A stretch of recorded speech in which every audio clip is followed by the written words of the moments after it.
गर्मी में पेड़ के ऊपर बहू की खेती और ससुराल। जिस दिन गरीब बहू राधिका ने अपने गांव की नदी का पानी देखा, उसके पैरों तले जमीन खिसक गई। नदी का पानी बिल्कुल काला हो चुका था और खेतों में खड़ी हरी भरी फसल जलकर राख हो चुकी थी। एक बड़ी सी केमिकल फैक्ट्री के धुएं ने पूरे गांव को शमशान बना दिया था। राधिका को लगा था कि वो आवाज उठाएगी तो पूरा गांव उसका साथ देगा, लेकिन उस रात जो हुआ उसने राधिका और उसके परिवार की पूरी जिंदगी ही बदल कर रख दी। माँ जी देखिए, हमारी 6 महीने की मेहनत, हमारे गेहूं और धान की फसल पूरी तरह जल गई है। उस सेठ गजेंद्र की फैक्ट्री के गंदे और जहरीले पानी ने हमारी उपजाऊ जमीन को बंजर बना दिया है। अरे मेरे तो करम ही फूट गए। जब से तू इस घर में ब्याह कराई है, पनौती साथ लाई है। कल तक हमारे खेत सोना उबलते थे, आज काली मिट्टी बन गए। अब हम साल भर क्या खाएंगे? क्या मैं बुढ़ापे में जहर खा लूं? सही कह रही हैं मम्मी जी। इस मनहूस राधिका के कदम ही ऐसे हैं। और इसके पति अजय को देखो, गया था सेठ से लड़ने, अब तक वापस नहीं आया। अरे तुम दोनों चुप हो जाओ। सेठ गजेंद्र बहुत खतरनाक आदमी है। अगर उसे पता चला कि हम उसकी फैक्ट्री के खिलाफ बोल रहे हैं तो वो हमें गांव से बाहर निकाल देगा। तभी अजय खून से लथपथ होकर घर के आंगन में गिरता है। अजय जी, ये आपको क्या हुआ? किसने मारा आपको? राधिका, सेठ गजेंद्र ने। मैंने जब उससे कहा कि उसका जहरीला पानी हमारी फसलें बर्बाद कर रहा है तो उसने अपने गुंडों से मुझे पिटवा दिया। मुखिया जी भी उसी से मिले हुए हैं। हे भगवान, अब इस गांव में हमारा कोई नहीं, वो लोग हमें मार डालेंगे। अगले दिन गांव की पंचायत बैठती है। सेठ गजेंद्र और उसका मैनेजर रंजीत घमंड से कुर्सी पर बैठे हैं। राधिका का पूरा परिवार पंचायत में खड़ा है। क्यों रे रामदीन, तेरा बेटा कल मेरी फैक्ट्री बंद करवाने आया था। मेरी फैक्ट्री से ये गांव चलता है। अगर मेरी फैक्ट्री का गंदा पानी तुम्हारे खेतों में जा रहा है तो खेत बेच दो मुझे। खेत हमारी माँ है सेठ जी, हम उसे नहीं बेचेंगे। आपकी फैक्ट्री की वजह से हमारे गांव के लोग बीमार पड़ रहे हैं। पानी जहर हो गया है। आपको ये फैक्ट्री बंद करनी पड़ेगी। ए गंवार औरत, जबान संभाल कर बात कर। राधिका, तू गांव की बहू है, घूंघट में रहकर बात कर। सेठ जी हमारे गांव के अन्नदाता हैं। अगर तुम लोगों को इतनी ही परेशानी है तो तुम लोग ये गांव छोड़कर चले जाओ। हाँ रामदीन, मुखिया जी सही कह रहे हैं। तुम लोग गांव छोड़ दो। सेठ जी के खिलाफ जाकर हम सब अपनी जान नहीं गंवा सकते। इसके तो लक्षण ही ठीक नहीं है। बड़ों के सामने कैसे जबान लड़ा रही है। अरे मैं तो लुट गई। इस कलमुही बहू की वजह से आज हमें अपना पुश्तैनी घर छोड़ना पड़ रहा है। हे भगवान, इसे उठा ले। पूरे गांव ने सेठ के डर से राधिका के परिवार का बहिष्कार कर दिया। राधिका, अजय, सास ससुर, जेठ जेठानी और नंद मीरा को अपना घर बार छोड़कर पास के एक खूंखार जंगल की तरफ जाना पड़ा। मुझसे अब और नहीं चला जाएगा। इस घने जंगल में तो जंगली जानवर हमें जिंदा ही चबा जाएंगे। ये सब इस राधिका और अजय की वजह से हुआ है। चुपचाप सेठ की बात मान लेते तो आज ये दिन नहीं देखना पड़ता। भैया, मुझे बहुत डर लग रहा है। यहाँ तो दूर दूर तक कोई झोपड़ी भी नहीं है। आप लोग चिंता मत कीजिए। जब इंसान का सब कुछ छिन जाता है तो कुदरत उसका साथ देती है। देखिए, वहाँ सामने एक बहुत बड़ी गुफा है। हम आज रात वहीं रुकेंगे। हाय राम, गुफा? क्या मैं बुढ़ापे में इस चमगादड़ों वाली भयंकर गुफा में रहूंगी? बाहर से देखने में ही ये मौत का कुआं लग रही है। शांत हो जाओ कमला, जो किस्मत में लिखा है वही होगा। चलो अंदर चलते हैं। बाहर से वो गुफा जितनी डरावनी और भयानक लग रही थी, अंदर से वो उतनी ही विशाल थी। राधिका ने हार नहीं मानी। उसने जंगल से रंग बिरंगे फूल, खुशबूदार पत्तियां और चमकने वाले जुगनू पत्थर इकट्ठे किए। कुछ ही दिनों में राधिका और अजय ने मिलकर उस डरावनी गुफा को अंदर से एक महल जैसा बना दिया। बांस की लकड़ियों से पलंग बने और झरनों के पानी से रसोई। ओ माय गॉड भाभी, ये तो बाहर से गुफा और अंदर से एकदम लग्जरी ससुराल लग रहा है। आपने तो इसे किसी 5 स्टार रिसोर्ट जैसा बना दिया। सच में राधिका, तुम्हारे हाथों में जादू है। घर सजाने से पेट नहीं भरता। खाने को तो अभी भी जंगली कंदमूल ही हैं। पता नहीं कब तक जिंदा रहेंगे। सही कह रही है रूपा। घर तो बना लिया, पर अनाज कहाँ से लाएंगे? क्या पत्थर चबाएंगे? माँ जी, हम किसान हैं, हमारे हाथों में हुनर है। हम यहाँ खेती करेंगे। राधिका ने गुफा के बाहर जंगल की जमीन पर कुछ बीज बोए, लेकिन अगली ही सुबह अरे ओ महारानी राधिका, बाहर आकर देख अपनी खेती का हाल। रात में जंगली सुअरों और हिरनों ने तेरी सारी फसल खा ली। हे भगवान, यहाँ की जमीन भी पथरीली है और जानवर भी फसल नहीं बचने देंगे। शायद हमारी किस्मत में भूखा मरना ही लिखा है राधिका। नहीं अजय जी, अगर जमीन पर जानवर फसल खा जाते हैं और जमीन बंजर है तो हम जमीन पर खेती करेंगे ही नहीं। क्या तेरा दिमाग खराब हो गया है? जमीन पर खेती नहीं करेगी तो क्या आसमान में करेगी? हाँ माँ जी, हम आसमान में खेती करेंगे, हवा में लटकती खेती। जंगल में बड़े बड़े और मजबूत पेड़ हैं। हम पेड़ों के बीच में बांस और मजबूत रस्सियों की जालियां बनाएंगे। उन जालियों पर हम मिट्टी और सूखे पत्तों का लेप लगाकर बीज बोएंगे। हवा की नमी और पेड़ों की छांव से फसल को पानी मिलेगा और ऊंचाई पर होने के कारण कोई जंगली जानवर हमारी फसल नहीं खा पाएगा। वाह बहू, क्या गजब का दिमाग पाया है तूने। पूरा परिवार रूपा और विक्रम को छोड़कर राधिका के साथ दिन रात मेहनत करता है। उन्होंने पेड़ों के बीच बड़ी बड़ी जालियां बांधी। कुछ ही महीनों में वो लटकती हुई खेती लहलहा उठी। उस खेती में हवा और प्राकृतिक नमी की वजह से आम सब्जियों से 4 गुना बड़ी और ताज़ा सब्जियां उगी। विशाल लौकी, लाल टमाटर और बड़े बड़े कद्दू पेड़ों के बीच लटक रहे थे। एक दिन राधिका, अजय और रामदीन अपनी वो ताज़ा और विशाल सब्जियां लेकर शहर के बड़े बाजार में पहुंचते हैं। अरे बाप रे, इतनी बड़ी और लाल टमाटर, और ये लौकी तो देखो, एकदम ताज़ा। ये सब्जियां तुम कहाँ से लाए हो भाई? आजकल तो केमिकल वाली सब्जियां मिलती हैं हर जगह। मेम साहब, ये हमारे जंगल की लटकती खेती की सब्जियां हैं, बिना किसी केमिकल के, हवा और कुदरत के पानी से पकी हैं। मुझे ये सारी सब्जियां दे दो। क्या दाम है इसका? शहर के लोग तो ऑर्गेनिक सब्जियों के लिए तरस रहे हैं। भगवान का लाख लाख शुक्र है। कुछ ही दिनों में राधिका की सब्जियों की डिमांड पूरे बाजार में फैल गई। लोग दुगने पैसे देकर उनकी सब्जियां खरीदने लगे। उनके पास पैसों की बारिश होने लगी। ये खबर शहर की एक फेमस रिपोर्टर नेहा तक पहुंच गई। हेलो दर्शकों, आज मैं आपको दिखाने लाई हूँ एक चमत्कार। बाहर से खूंखार गुफा, पर अंदर से एक लग्जरी घर, और जमीन पर नहीं, पेड़ों पर हवा में लटकती खेती। मिलिए राधिका जी से, जिन्होंने नामुमकिन को मुमकिन कर दिया है। राधिका जी, आपको ये आइडिया कैसे आया? नेहा जी, ये आइडिया शौक से नहीं, मजबूरी से आया। हमारे गांव के सेठ गजेंद्र की केमिकल फैक्ट्री ने हमारी सारी ज़मीनें बंजर कर दी थी। हमारे गांव का पानी जहर हो गया है। उसने गुंडों के जोर पर हमें गांव से बाहर निकाल दिया था। राधिका का ये वीडियो पूरे सोशल मीडिया और टीवी पर वायरल हो गया। सेठ गजेंद्र अपने ऑफिस में बैठकर ये न्यूज़ देख रहा था। ये दो कौड़ी की औरत, ये अभी तक जिंदा है और अब टीवी पर बैठकर मेरी फैक्ट्री के खिलाफ बोल रही है। रंजीत, अभी के अभी गुंडे लेकर जंगल जाओ और उसकी उस गुफा और लटकती खेती को आग लगा दो। जी सेठ जी, आज उस राधिका का खेल ही खत्म कर देता हूँ। रात के अंधेरे में रंजीत और उसके गुंडे मशाले लेकर राधिका के लग्जरी गुफा घर की तरफ बढ़ते हैं। मम्मी जी, बाहर गुंडे आए हैं, वो हमें मार डालेंगे। बहू कुछ कर, मैंने कहा था ना कि ये सेठ बहुत खतरनाक है। आप लोग गुफा के अंदर रहिए। अजय जी, जाल बिछाने का वक्त आ गया है। ए राधिका, बाहर निकल। आज तेरी इस पेड़ों वाली खेती को शमशान बना दूंगा। रंजीत जैसे ही आगे बढ़ता है, राधिका पेड़ों से बंधी एक रस्सी खींच देती है। अचानक ऊपर से पत्थरों और मिट्टी का एक बड़ा सा जाल गुंडों के ऊपर गिरता है। ये जंगल हमारा है रंजीत, यहाँ सेठ गजेंद्र की दादागिरी नहीं चलेगी। राधिका और अजय गुंडों की जमकर पिटाई करते हैं। तभी वहां रिपोर्टर नेहा और पुलिस इंस्पेक्टर विजय पुलिस फोर्स के साथ पहुंच जाते हैं। खबरदार, कोई अपनी जगह से नहीं हिलेगा। रंजीत, तुम्हारी और सेठ गजेंद्र की उल्टी गिनती शुरू हो गई है। दर्शकों, टीवी पर वीडियो देखने के बाद पुलिस ने सेठ गजेंद्र की फैक्ट्री पर छापा मारा। वहां सारा गैर कानूनी केमिकल पकड़ा गया है। सेठ गजेंद्र को गिरफ्तार कर लिया गया है। उसने कबूल कर लिया है कि उसने पानी में जहर घोला था।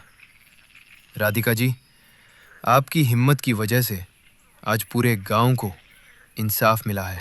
अगले दिन सुबह राधिका और उसका परिवार वापस अपने गांव पहुंचता है। गांव वाले सिर झुकाए खड़े हैं। हमें माफ कर दे बेटी, हम सेठ के पैसों और डर में अंधे हो गए थे। तूने पूरे गांव को बचा लिया।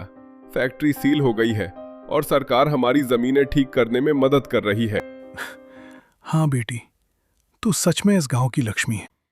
मुझे माफ कर दे मेरी बच्ची, मैं ही असली डायन हूँ जो तुझे ताने मारती रही और तूने हम सब की जान बचाई और इज्जत भी। माँ जी, आप ये क्या कर रही हैं? आप मेरी माँ समान हैं। परिवार में ये सब होता रहता है। राधिका, हमने तेरा बहुत दिल दुखाया है, हमें माफ कर दे। कोई बात नहीं भैया। मुखिया जी, फैक्ट्री तो बंद हो गई, पर जमीन को दोबारा उपजाऊ होने में 1-2 साल लगेंगे। तब तक हमारा गांव क्या खाएगा? तब तक पूरा गांव मेरे साथ जंगल चलेगा। हम उस लग्जरी गुफा को और बड़ा बनाएंगे और पूरे जंगल में हवा में लटकती खेती करेंगे। कुदरत ने हमें नया रास्ता दिखाया है, हम उसे नहीं छोड़ेंगे। उस दिन के बाद उस गांव में कभी किसी ने राधिका को कमजोर समझने की हिम्मत नहीं की। पूरे गांव ने राधिका के साथ मिलकर पेड़ों पर वो खेती शुरू कर दी। गांव की जमीन भी धीरे धीरे ठीक होने लगी और बहू अब पेड़ों वाली खेती को और ज्यादा पेड़ों पर भी फैलती है, जिससे उसकी आमदनी में मुनाफा हो और सभी गांव वालों को भी खेती करने का एक सुझाव मिल जाता है। वेल दोस्तों, क्या आपने भी कभी अपने छत्तों या कहीं पर खेती की? तो किस चीज की है? ए जग्गा, चीता, रंगा, बिरजू, आज रात इस रामलाल के बाग का एक भी आम पेड़ पर नहीं बचना चाहिए। बहुत मीठे होते हैं इसके दशहरी और चौसाम, बाजार में महंगे बिकेंगे। सरदार, पर मैंने सुना है कि रामलाल का पूरा खानदान, उसके चारों बेटे और बहुएं इन आमों की रखवाली करने के लिए इसी बाग में सोते हैं। 12 लोग हैं वो। अरे जग्गा, तू पागल है क्या? रामलाल गांव का जाना माना व्यापारी है। अच्छा खासा बड़ा पक्का घर है उसका। वो लोग अपने घर के गद्दे और पंखे कूलर छोड़कर इस जंगली मिट्टी और मच्छरों के बीच थोड़ी सोएंगे। तू बस आम तोड़। रात का भयानक सन्नाटा है। ये 5 खूंखार चोर हाथों में मोटी मोटी लाठियां और बोरे लेकर आम के बाग के बाहर खड़े हैं। लेकिन जैसे ही बिरजू आम तोड़ने के लिए पेड़ पर पैर रखता है, सूखे पत्तों के ढेर से एक भयानक आवाज आती है। अरे कौन है बे वहाँ? चोर! ओ रमेश, सुरेश, रमी, सूरज, उठो रे, डंडे निकालो, मेरे बाग में चोर घुसा है। हाय राम, मेरे साल भर की कमाई वाले दशहरी आम, मारो रे इन चोरों को। अरे बाप रे सरदार, ये खाते पीते घर वाले तो सच में यही मिट्टी में सो रहे हैं। भागो रे। जरा सोचिए दोस्तों, जिनका गांव में अच्छा खासा पक्का घर हो, वो अपने घर की सुख शांति छोड़कर इस भयानक जंगल जैसे बाग में आखिर क्या कर रहे हैं? कहानी में ट्विस्ट यही है। रामलाल और कांता का अपने आमों को लेकर लालच इतना बड़ा है कि हर साल गर्मियों का मौसम आते ही ये अपना पक्का घर छोड़कर पूरे परिवार को इस जंगली बाग में ले आते हैं। घर की 3 बहुएं कविता, मीना और नेहा इस नर्क जैसी जिंदगी से परेशान हो चुकी हैं। लेकिन अब इस घर में एक नई बहू अंजलि की एंट्री हुई है, जिसे इस अजीब परंपरा के बारे में कुछ भी नहीं पता। सुबह का समय है। रामलाल के पक्के घर के आंगन में गद्दे और चूल्हा बर्तन बांधा जा रहा है। माँ जी, ये आप लोग सुबह सुबह घर का सारा सामान क्यों बांध रहे हैं? क्या हम सब कहीं जा रहे हैं? आमों का सीजन आ गया है। अब अगले 3 महीने तक हमारा ये पूरा परिवार वहीं बाग में रहेगा। क्या? लेकिन माँ जी, हमारा इतना बड़ा पक्का घर है, हम रात को यहाँ पंखे के नीचे क्यों नहीं सो सकते? अरे छोटी बहू, तुझे क्या पता, ये आम ही हमारी साल भर की रोजी रोटी है। अगर हम यहाँ सो गए तो गांव के लुटेरे रातों रात मेरे पेड़ नंगे कर देंगे। जाकर कपड़े बांध ले। अरे कांता, तेरे पास इतना बढ़िया पक्का घर है, फिर भी मिट्टी फाकने का शौक नहीं गया।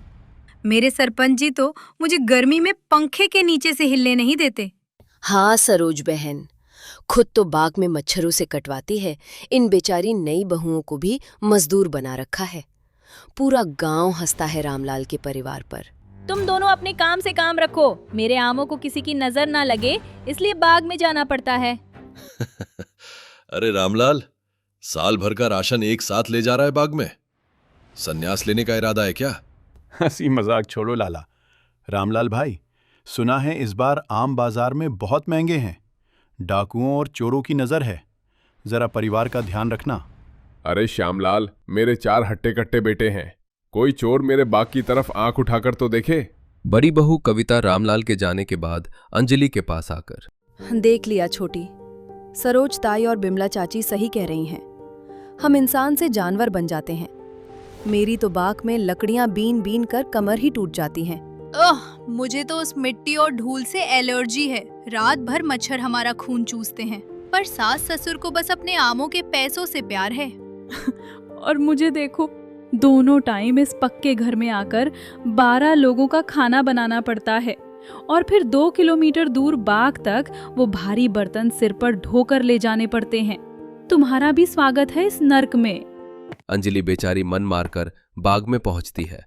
चारों तरफ सिर्फ आम के पेड़ है और बीचों बीच बांस और फूस से बनी एक बड़ी सी कच्ची झोपड़ी है। कुछ दिन ऐसे ही बीत जाते हैं। रामू काका बाग के रास्ते में अंजलि और नेहा को भारी टिफिन लाते देखकर कहते हैं, अरे बहुओं, रामलाल जी ने तो तुम्हें कुली ही बना दिया है। अच्छे खासे घर की बहुएं होकर इतनी कड़ी धूप में मजदूरों की तरह बोझ ढो रही हो। क्या करें काका, यही किस्मत है।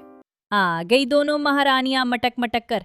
यहाँ भूख के मारे मेरे बेटों के पेट में चूहे कूद रहे हैं। तुम्हारे मायके वालों ने यही सिखाया है कि ससुराल वालों को भूखा मारना है। हाँ माँ, जल्दी खाना दो, गर्मी और भूख से मेरी तो जान निकल रही है।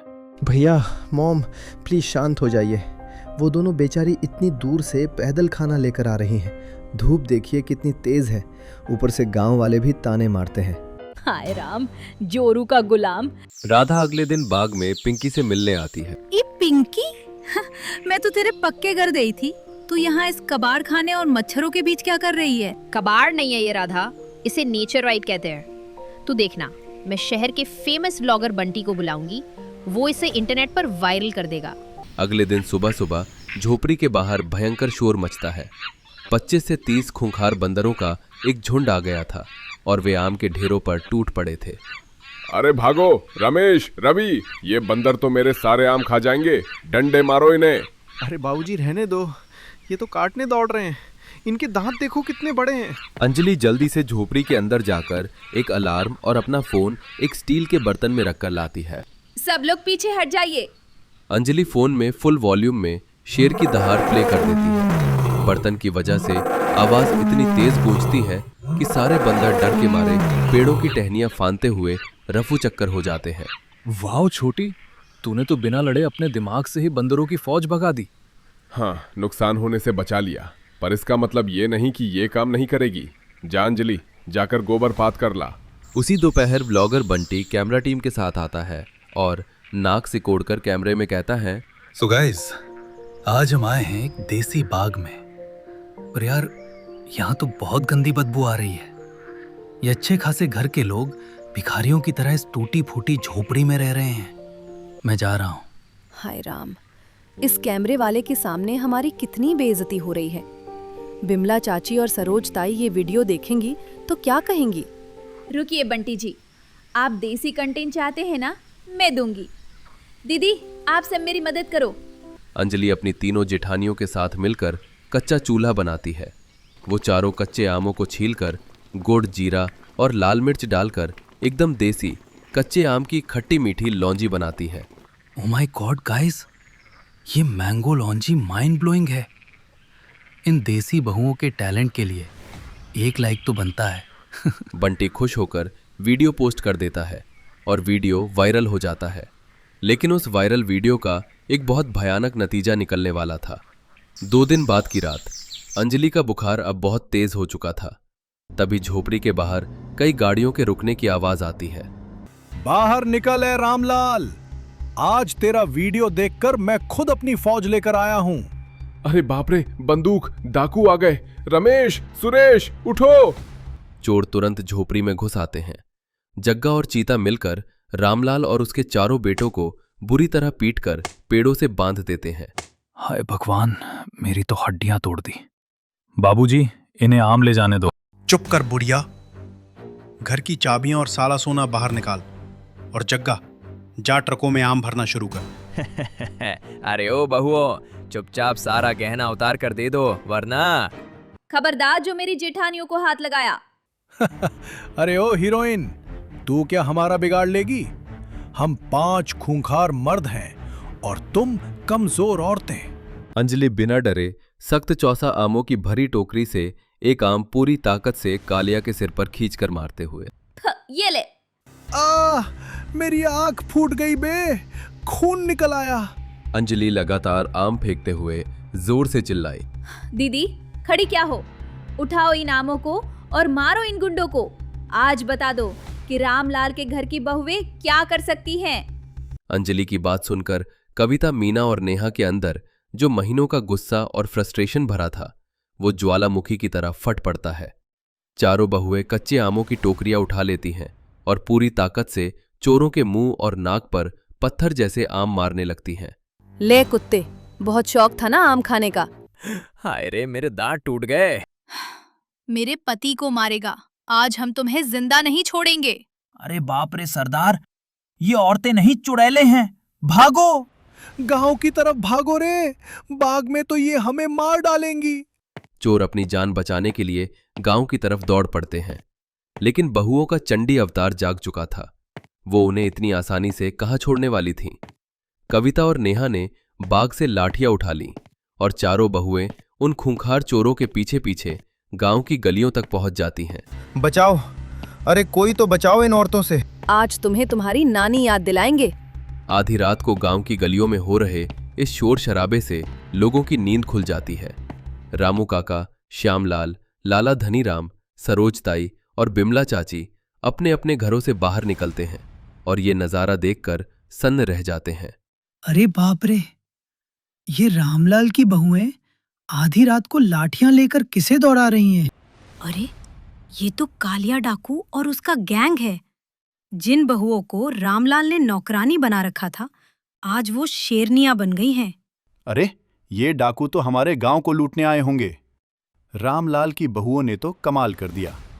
चलो गांव वालों, इन डाकुओं को हम भी सबक सिखाते हैं। मारो सालों को, बहुत आतंक मचा रखा था इन्होंने इलाके में। अब सिर्फ रामलाल की बहुएं ही नहीं बल्कि पूरा गांव उन चोरों पर टूट पड़ता है। जो गांव वाले कल तक बहुओं को ताने मारते थे, आज वो उनके साथ मिलकर चोरों की धुनाई कर रहे थे। गांव वाले मिलकर उन 5 चोरों को पंचायत के एक बड़े पेड़ से मोटी रस्सियों से बांध देते हैं। हमें पुलिस को दे दो, पर इन गांव वालों और औरतों से बचा लो। अरे बाप रे, आसमान इतना काला कैसे हो गया? बहुत तेज आंधी आ रही है। दीदी, बाबूजी और सारे भाई तो अभी भी बाग में पेड़ों से बंधे हुए हैं। हमें जल्दी लौटना होगा। चारों बहुएं जान बचाकर वापस बाग की तरफ दौड़ पड़ती हैं। कुछ ही देर में वो बाग में पहुंचती हैं और जल्दी जल्दी रामलाल और अपने पतियों के हाथों की रस्सियां खोलने लगती हैं।